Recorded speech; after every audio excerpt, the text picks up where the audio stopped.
Hello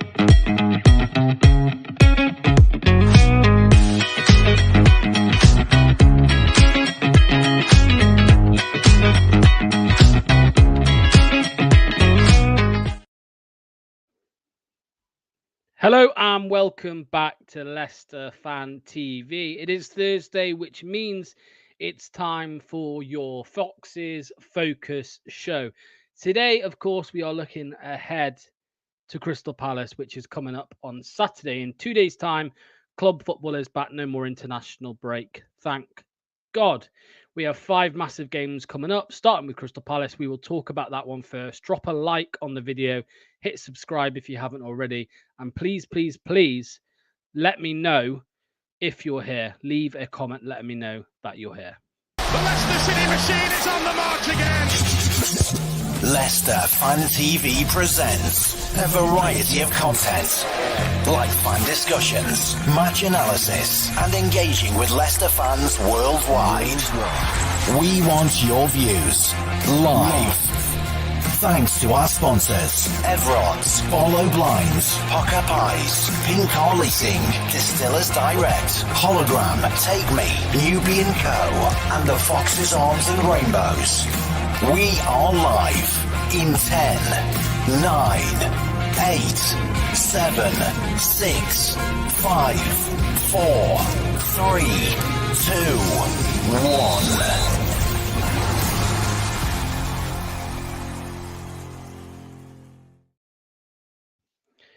Hello, is anyone there? Of course, Dorco, I'm here. What do you mean, is anyone there? Of course I'm here. Bubba is here, Evening Locks. Looking forward to Saturday. I'll be good with a point. Yeah. Craig's here. Hi, Locks. Hi to you, Craig, mate. Thanks for joining. Thanks for leaving a comment. Steve Whalers here. Hi from the Streatham branch. Hi to you, Steve, mate. Thanks for joining. By the way, guys, start getting your comments in now. What do you think? Like Bubba has done, what do you think is going to happen this weekend when we play Crystal Palace on Saturday? Let me know in the comments below.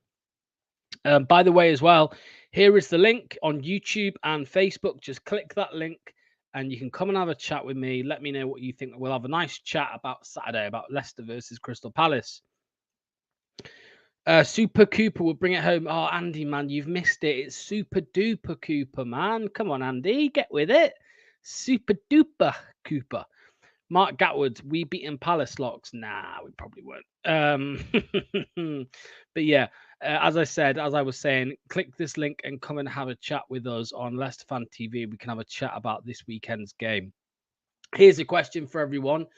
Who is Steve Cooper going to start in midfield for Leicester City this weekend? In the last game against Aston Villa, we saw a midfield trio of Oliver Skipp, Harry Winks, and Wilfred Ndidi. So, who will we see this week?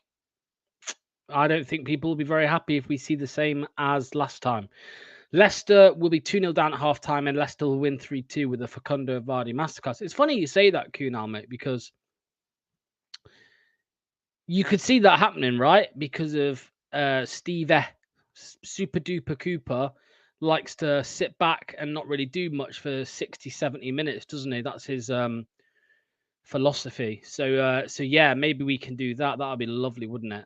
And then maybe we'll be 2-0 down like we were against Villa and we'll try and come back and win it. But, you know, we haven't done that in either of the opening games so far, winning it. I mean, we came back against Tottenham, of course. No excuses from Steve. Has to go at non-top 10 sides from the first minute, not getting behind us sitting back. 100%, mate. 100%. You know, we've had form so far this season of just sitting back, letting them do their thing. You know, and if we go 1-0 down or 2-0 down, then later in the game, we'll try and get some back. But, you know, is anybody else sick of going 1-0 down? I know I am. Maybe, hopefully that ends this weekend. Dorco says, can we play Facundo and Bilal at the same time? I think it's possible, mate. I think it's possible for sure. I'll try and show you how. I'll just try and bring up a graphic for you. Now, this would be dependent on us playing a similar style, if you like, or similar formation to what we did last season in the Championship. Maybe you could have a Harry Winks, a Oliver Skipper, a Wilfred Ndidi sitting deeper there, like Ndidi is on the image, with Bilal El Khanous and Facundo Buonanotte as maybe 2 8s or 2 advanced 8s or 2 high 8s, whatever you want to call it. Maybe that's an option. Is that too attacking? Is that too defensive? I think that's too attacking for Steve Cooper. I think Super Duper Cooper would find that way too attacking, way too risky. It's like, do you remember that interview where Theresa May was asked what is the craziest thing she's ever done? And she said, I ran through the fields of wheat. I think that type of formation would be like Steve Cooper. I think that would be way too attacking for him. That'd be the craziest thing he's ever done. Wink, Skip, and Buonanotte. Yeah, I could see it, mate. I could see it. I'm going to bring up another image. That is actually what I think will happen, by the way, mate. I put some up on X, on Twitter earlier. And I think that will be the lineup. Here we go. Let me bring this up for everyone. And let me know what you think to this team. See if you like it.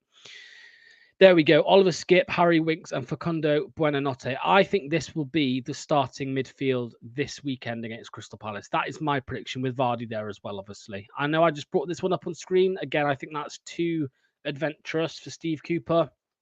He's a bit more vanilla. So this might be the better option for him. But again, I wouldn't be too bothered with this team. I think this is much better than what he went with last weekend, for example. Much more balanced.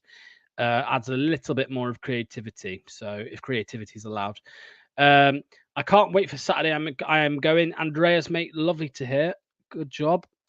Hope you have a lovely day, mate. Hopefully we'll get 3 points. Play Winks with Buonanotte and El Khanous, however you say it, with Mavididi and Fatawu. That is very that was very ambitious if you think Steve Cooper's going to play with all of them players. But of course, that would be good, of course. Adam's here. Hi to you, Adam, mate. You're here every week. Nice to see you, mate. Really good to see you again, as always. Thanks for joining. Sid Doodle Cups. What a name. Hey, Locks. Hey to you, Sid, mate. Thank you very much for leaving comments. Remember, guys, keep getting your comments in. What's going to happen? Who are the danger men for us and for Crystal Palace? I spoke with the Crystal Palace fan the other day, D from Back of the Nest. And I spoke with him the other day, and yeah, he said that, of course, Eze, Adam Wharton, great players. He's a bit worried about Jordan Ayew. If Jordan Ayew features, he might want to get a goal against them. Don't think he'll start, but we could well see him on the left side. So thanks to D from Back of the Nest for that bit of insight. But yeah, I thought a car just crashed outside, but I don't know if it was thunder or something. Anyway, let's have a look at some of the comments. Is Eze playing for them? Probably. He's very dangerous. Absolutely. Joe Wright, evening to you, Joe, mate. Thanks for leaving the comments. Palace are there for the taking. I would agree. I think Palace they've struggled a little bit so far this season, for sure. But we'll have to see. Like I said, when I spoke to D from Back of the Nest, he was very much confident, to be honest with you. He had no idea about Ndidi, by the way. He was like, oh my God, I haven't seen Ndidi in like a year. And then I saw him against Villa and he was playing like a number 10. He couldn't believe what he was seeing. So yeah, 100%. But I would agree with this absolutely, by the way. Palace are there for the taking. 100%, mate. 100% Palace are there for the taking. Excuse me while I just have a sip of water, guys. Sorry. Hopefully, Ayew and Edouard give us some Palace secrets. Yeah, that could very much well be the case, because they've obviously had a new manager in the last year or so, in the last 6 months, but Ayew and Edouard were both there for that period, for the last 6 months of last season. So I'm excited for Edouard. It's a shame he can't play this weekend, guys. It really is. I think against Everton the week after, he will actually start over Jamie Vardy, in my opinion. But we'll have to wait and see if anything comes of that. Why is my microphone being a pain? There we go. But yeah, guys, remember, just hit this button here, man. Come on, come and have a chat. There's nothing. I don't bite, I promise, unless it's Reedy. I only bite Reedy, but Reedy ain't here. I've just put the link in the chat again. Come and have us, just like we're at the pub chatting. You know what I mean? Just come and have your say. Come and let me know.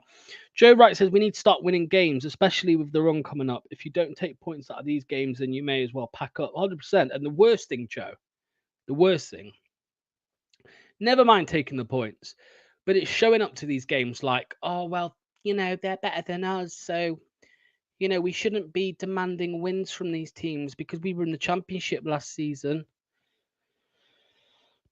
No one in this chat, by the way, said that, but you know what I mean? If you can't, as a Premier League team, go to Crystal Palace and want to win the game as fans, you know what I mean? Why are we showing up? Don't forget they've signed Nketiah as well. Yeah, 100%. 100%. Doesn't always do you a favour knowing tactics. Play something very different on purpose. Yeah, I don't think they'll do that. I don't think it will be to that degree, Ayew and Edouard. Apart from 3-1 Foxes, we'll get to score predictions later on, mate. Thank you.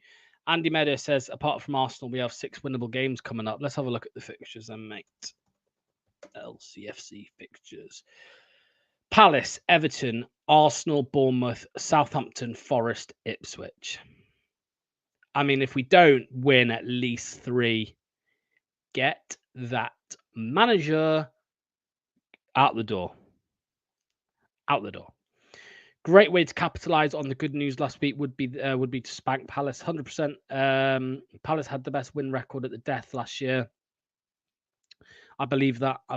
They were a good team. They still are a good team. They've lost Elise and they've lost Anderson, but they've replaced these players. So I don't know if they replaced Elise, but they definitely replaced Anderson. They brought in a couple centre backs. Hope it rains against Southampton, yeah, on a Friday night as well. That would have been nice. But yeah, I hear you.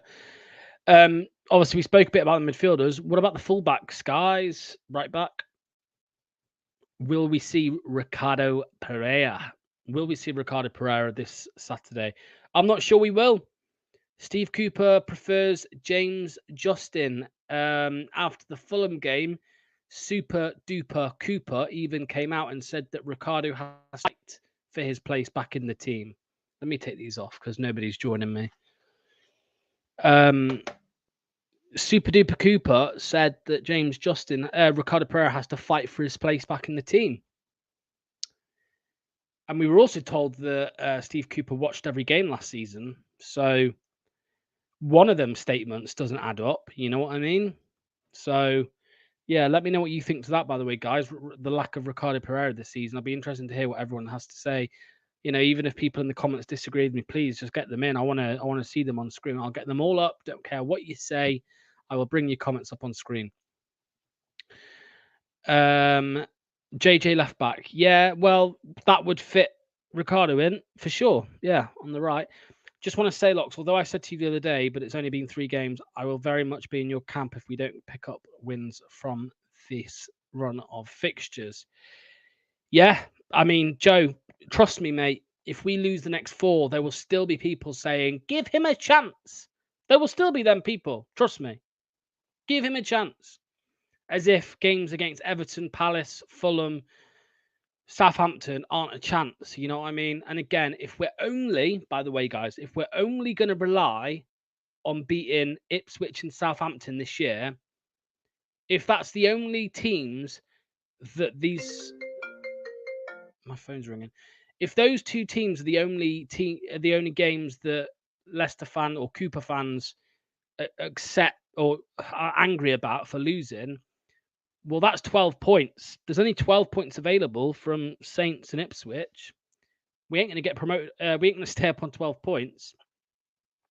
So we'll have to see.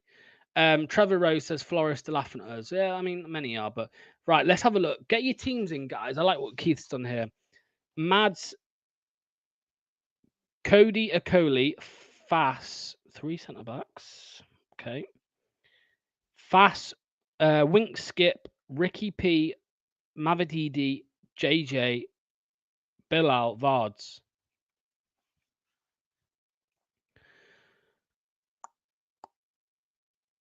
So sorry guys, I'm just trying to work this out. Cool. Okay, so wing backs, Ricardo and JJ providing the width. And then where's Mavididi?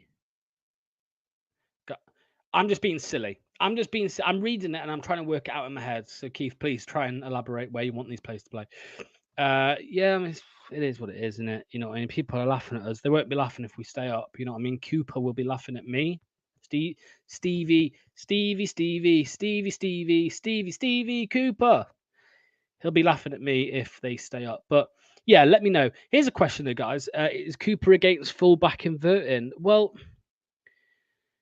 it's a weird one, isn't it? Because you think that he would invert Ricardo like we did last season, and that would then actually allow him in the team and also mean that we can still get maybe Victor Christiansen in and we can still get or James Justin.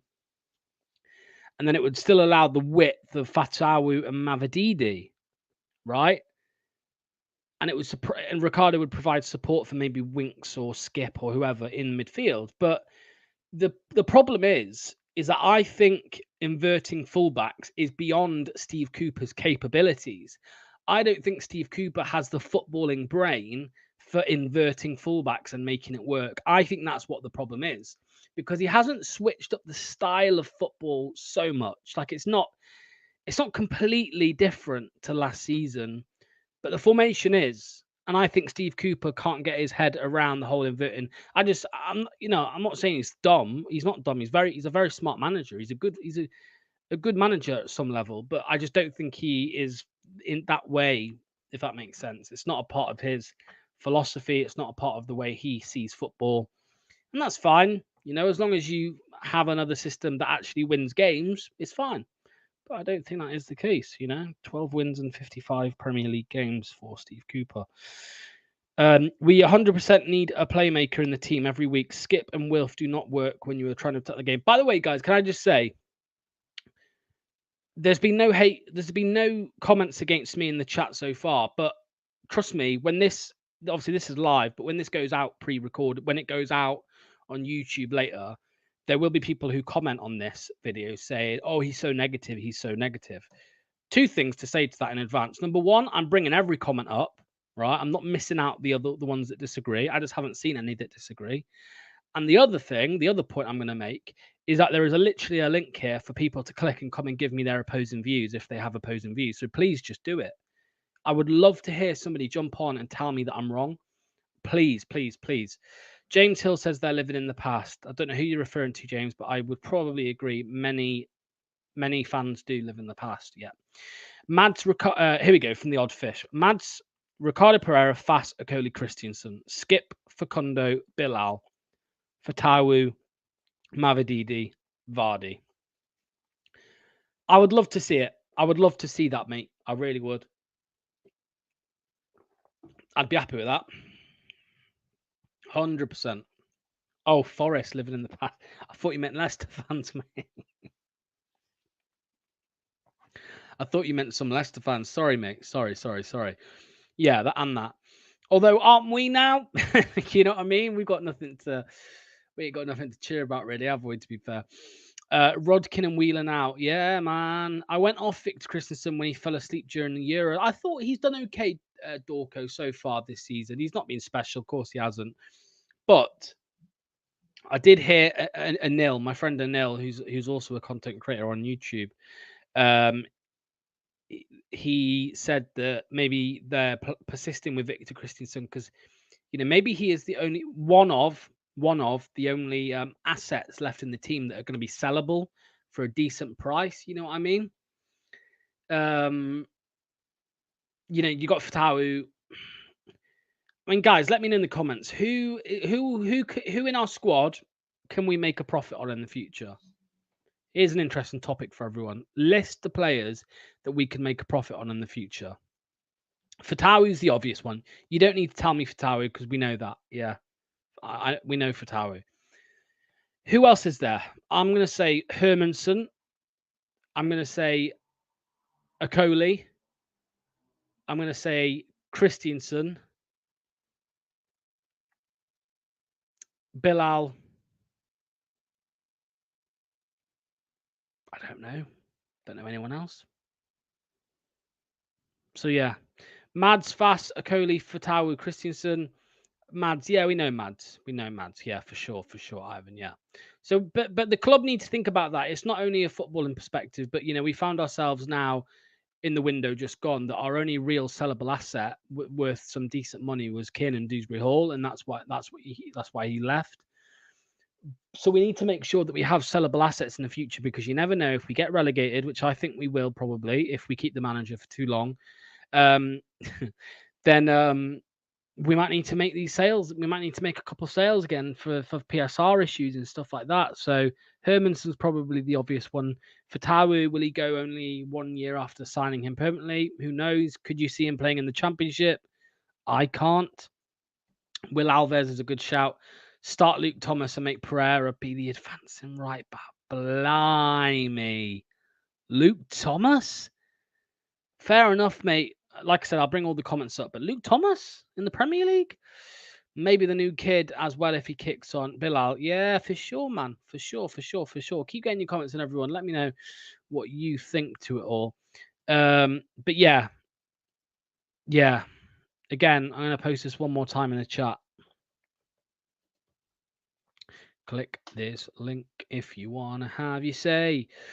I'm better than Luke Thomas, Adam Tucker said. Yeah, Luke Thomas for me is probably the worst player in our whole squad. I don't think there is anyone worse than Luke Thomas, right? Is there anyone in our squad who's worse than Luke Thomas? Because I genuinely can't think of anyone. Danny Ward. I'd say Danny Ward and Luke Thomas are equally as shite. Fatawu will go, I think, in my opinion, go far. He is a real talent. Yeah, Bubba Ward, yeah. Luke Thomas, I'd rather play Luke Skywalker, yeah, and he's about 80 years old now, isn't he? So Thomas looked solid in the cup match. Yeah, I mean, to be fair, if we're going to say, I'd say Wilfred Indeed, he looked like Zinedine and Zidane in the cup match against Tranmere. But I get your point. He looks all right. But, I mean, he looked out of his depth to get at Middlesbrough last season. I think he ended up getting dropped. Ndidi at times is the worst player.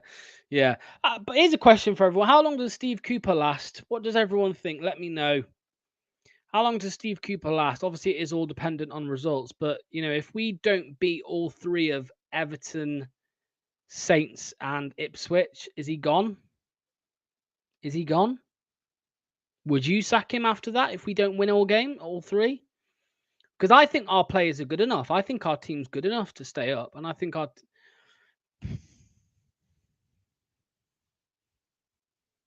Is that a joke? 8 months. Wow. I'm surprised by some of the answers here, you know. 1.5 years. 2 seasons. Christmas. That's a realistic one, I think, James. I'd agree with you there, mate. I mean, I think if we were to lose 2 of Everton, Saints, and Ipswich, there'll be a lot of fans asking for him to be sacked. And that's 10 games in, right, at that point. So if we've only got, let's say, 1 win in 10, I think it's time to go, bruv. Not looking good, bruv.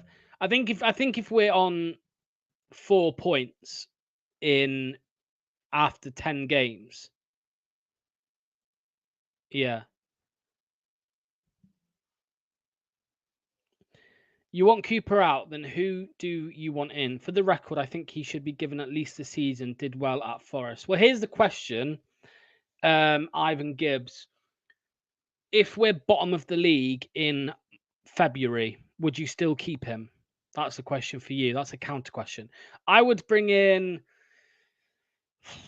if we were to sack him mid-season, maybe Carlos Corberan or I'd go Carlos Corberan. I think that's it, really.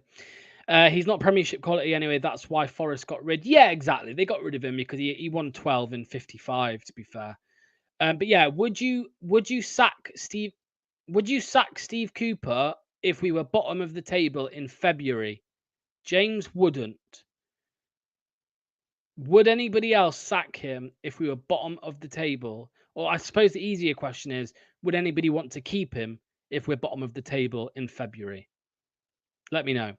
Now there's no point deduction. Good managers would like to manage Leicester with the team we have. I agree, mate. I agree with that. I agree with this. I'm convinced, let me know if you agree. I'm convinced that if we had this point deduction news in May, right? If we had this point deduction news in May, I truly believe Steve Cooper would not be our manager. I don't think he would. I don't think we would have signed Jordan Ayew. That's just what I believe. If he was to leave, Moyes would be top of the list. Turned West Ham around twice. I would take David Moyes, mate. And I said this all along. I would take David Moyes. However, I think he's probably got his eyes on the Everton job. If I'm honest, I don't know if anybody else agrees with that. James Hill would take Moyes as well. No, because we are not going to be bottom at Christmas. I'm saying February, mate. Though, would you sack him in February if we're bottom of the table? Would have been a totally different transfer window as well. Yeah, Moyes or Potter. Moyes at this point, mate. Graham Potter can do one. He's turned us down and messed us around for too many times.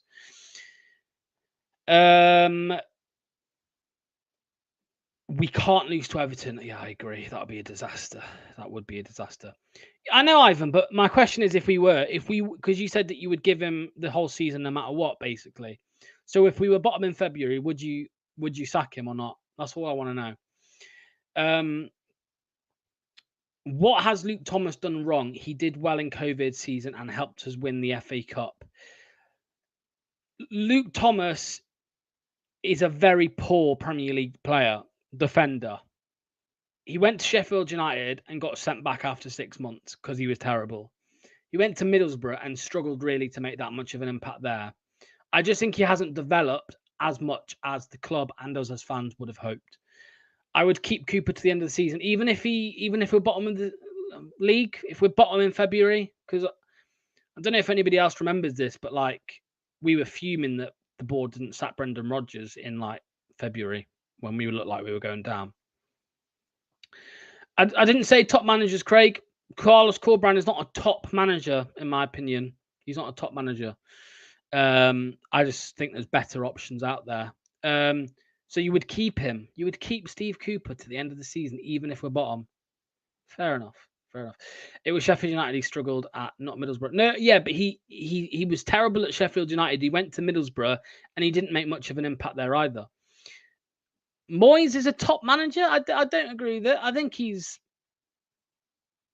we'd attract Moyes. I think we would attract Moyes. I think Moyes would come to Leicester if the Everton job didn't come available for whatever reason. Carlos Corberán, David Moyes. Some would say Graham Potter. I'd disagree with that one. Yeah, I don't know, man. I mean, we don't need to talk about it anymore. Like, we don't need to talk about it yet, sorry, should I say. But I started the conversation, so I'm sorry. If we play against Palace like we did against Fulham, I will have an issue with him. We can beat Palace. Yeah, we could beat Palace. I'm not demanding a win against Palace, by the way, guys. I'm saying that we should get a point and we should, as fans, expect the point. But if we do lose, then there will be a certain section of the fan base that say, well, we can't be angry at the manager for that. You know, we were in the Championship last season. We can't expect anything from Crystal Palace. But yeah, hopefully we put in a good shift. Hopefully we just play a little bit more attacking. I give it more of a good go. A point I'd accept. I agree, James, mate. I would be very, very happy with a point away at Selhurst Park. Jordan Stevenson says Palace, Leicester's bogey team. Yeah, I would agree. We better have 5 points next Sunday morning. Maybe Vardy gets a goal and does the eagle. You know what I mean? Never go back. It doesn't work, so can't see Moyes going back to Everton. Yeah, I hear you.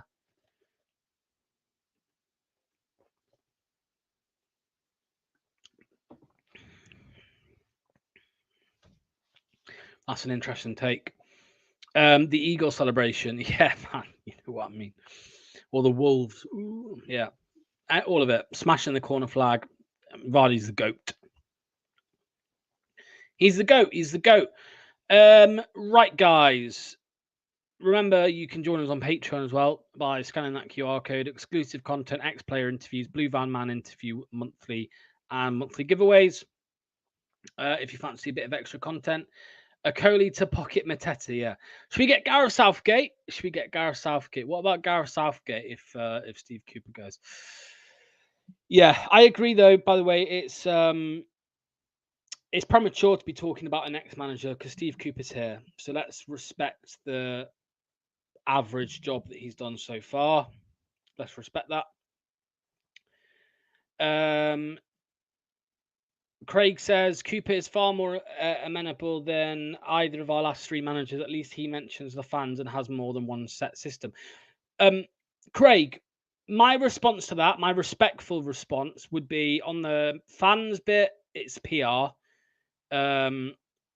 He's a PR merchant anyway, but that's irrelevant. If we're talking about just football, his one set system, my answer to that would be, where is it?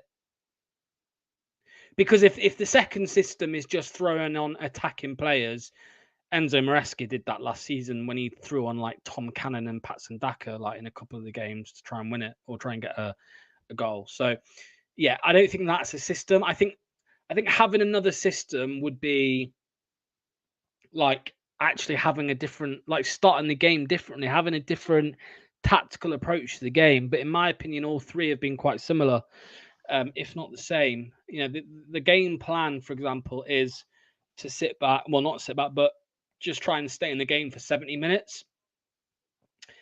And then just, if we go 1-0 down or if we're still in the game at 70, then attack. But I think it's just very, it's an inferiority. Am I saying that right? An inferiority complex. That's what I think it is. I just think he's going into games just like, oh, like we can't win this, so let's just try and hang in there. Like it's just very annoying because look, it's not been all bad, because in periods versus Spurs, in periods versus Fulham, in periods versus Villa, we look good. We look very good. I want to see more of it. I want to see more of these because the players are going to want to attack. Steffi Mavididi and Ricardo Pereira, the fans want to see them start games because they were two of the best players last season, Where are they? They don't suit Steve Cooper's team. And my question would be to the people who told me in the summer that Steve Cooper's going to be a great choice because he's pragmatic. Does it sound pragmatic to you, leaving out two of your best players? Does that sound pragmatic? Because to me, it doesn't. Surely surely getting your best players in your team would be a pragmatic thing to do, would be a effective thing to do, would be the common sense thing to do. Or maybe I'm wrong. Maybe my definition of pragmatic isn't the same as yours, or yeah, I don't know. Maybe common sense. I mean, I've just Googled the definition of pragmatic: dealing with things sensibly and realistically in a way that is based on practical rather than theoretical considerations. I mean, why can't we have our best players in our team? Why do we have to wait until 70 minutes to make those changes? You know what I mean? Yeah. Anyway, I can't see him starting Fatawu and Mavididi together. It seems that way. Let's see if he starts Harry Winks. Yeah. Robert Clark says Daka is the best, but he also says Leicester is shit. So confusing. Keep the fans cheering. Let's go. Foxes never quit. Foxes never quit.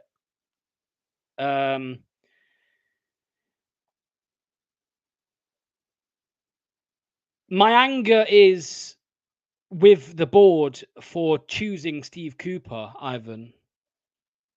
So obviously things work in like a hierarchy, right? So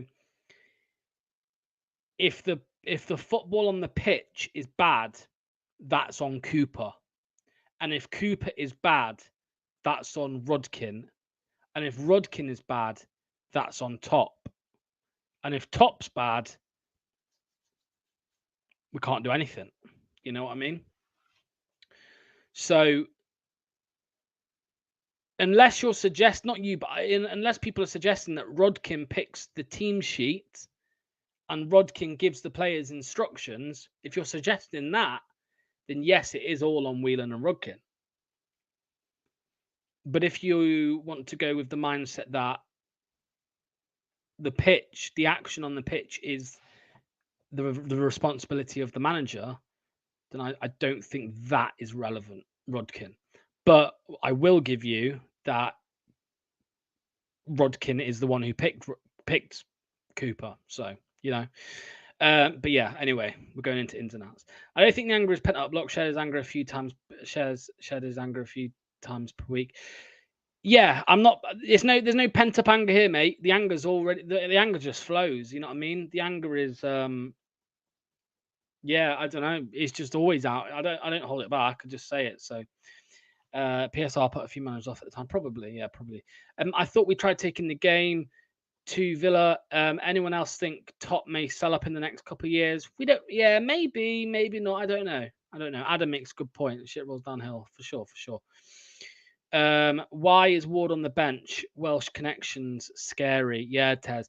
And don't forget Jordan Ayew played under Steve Cooper at Swansea. Don't forget that Oliver Skipp played under Steve Cooper at England under 21s, under 19s, whatever it was. He also tried to sign Reece Nelson, who he played under. So yeah, connections are there, man. Connections are there. I would have preferred like Iverson on the bench. Is Iverson still at the club? Iverson didn't leave, did he? He's still here. So there's 139 people watching. Hit the like button, hit subscribe. That would be great. Ivan says, fair play to you. Say it how it is instead of sitting on the fence. Yeah, I don't think anyone on this channel particularly sits on the fence, if I'm honest with you guys. I don't think anyone does that on this channel. I just think we have very opposing views. Me and Reedy are very much in the camp of, you know, Cooper was an uninspiring manager appointment, but if he did come in and prove us wrong, then we would hold our hands up. And so far, he's come in and played exactly how I sat on this show and said 2 months ago he would play. Very negative. I think the frustrating part for me, guys, personally, is that last season, certain people slated Enzo's style for being negative, but then the same people don't have a problem with Steve Cooper, like just sitting back or like just trying to stay in the game for 70 minutes. You know what I mean? That's the frustrating part. I don't understand the hypocrisy a little bit. But what I will say though is expectations change, of course. So I know like Phil very much comes from the standpoint that, well, we're a Premier League team now, so we should have lower expectations, and I get that. To be fair, I understand it. That's fine. It's just I just don't think that we should be going into every game like that. That's the only thing I disagree with Phil on. I think that we shouldn't go into every game being like, oh well, we are the worst team, so we can't expect to go at them. You know, look at what we did to Manchester United in the 5-3. We like, you know what I mean? Back in when we first got promoted to the Premier League.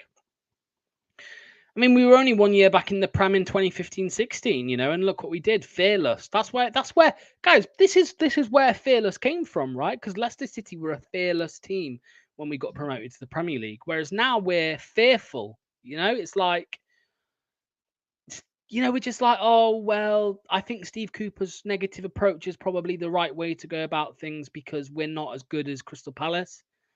That doesn't sound fearless to me, you know?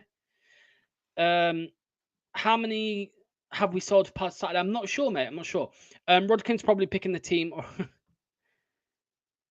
You've got to be joking. Craig, you've got to be joking, mate. You've got to be joking. I'm not having that. I'm not having that. Rodkin is not picking this team, mate. Not a chance. It's not hard to see that when we make the changes at 65-70, we are the better team to start that way. Yeah, for sure. The problem is Rodkin is a scapegoat, gets the blame for everything. I think he definitely deserves the blame, Easy Gaming, for a lot of things, but I don't think the performances on the pitch is one of them. My 11 is Mads, Christensen, Okoli, Fast, Wink, Skip, Bilal, Mavididi, Buonanotte on the right, Vardy up top. No Fatau, interesting. Get your comments in, guys. Score predictions for Leicester City versus Crystal Palace this Saturday. Get the score predictions down below, please. No point having billionaire owners if they can't spend any money. Well, that's PSR, isn't it? Absolutely bull poo. You know what I mean? Adam gets the first score prediction in. 3-1 City. That'd be lovely. Foxy says 3-1 to Leicester as well. Bobba says Desmond 2-2. I would take it. Kunal says Leicester win 3-2. 3-1 Foxes. The odd fish says 2-0 new lad with a free kick. The truth is transfers fall through all the time, not just for us. 100% Easy Gaming. I think the points deduction put off a lot as well. Like Matthias Sula, for example, remember that saga in the summer? He would have probably have been more willing to come if we didn't have a impending points deduction. Andy says 4-0 Palace. I love it, Andy, mate. I love it. I love how you have the same mentality as me, it seems. Unless you're joking. D. Henry says 2-0 Leicester. Yeah, I'm going to go for a David Lam. Okay, that's a bit. David Lammy says 2-1 Foxes. Yeah, apologies for that, guys. 2-1 Foxes. Craig Henry says 0-0. Yeah, I think that's it, guys. I think that's the end of the show. There's 146 people watching. If you can please hit the like button, hit the subscribe button. You will see me around the weekend. I might see you on Jamie's show on Sunday, the Aftermath show, because you best believe if Leicester City lose, then I will not be a happy bunny. Some people will be happy still for some reason, but and then I can't wait to go on there and give my opinion, and then the comments afterwards be like, yeah, we need to switch up a panel because it's too negative. Can you believe that, by the way? Someone left a comment on Jamie's Aftermath show that I'd been on saying the panel was too negative. But the football isn't negative. Crazy. 1-0 to Leicester, same as last time I went to Selhurst Park in 2016. I'm joking, by the way, guys. I'm just having a bit of a banter session. That's all. Just having a bit of satire communication. But yeah, that's the end of the show. Thanks again for watching. It's been great as always. I'll be back next Thursday. You know it.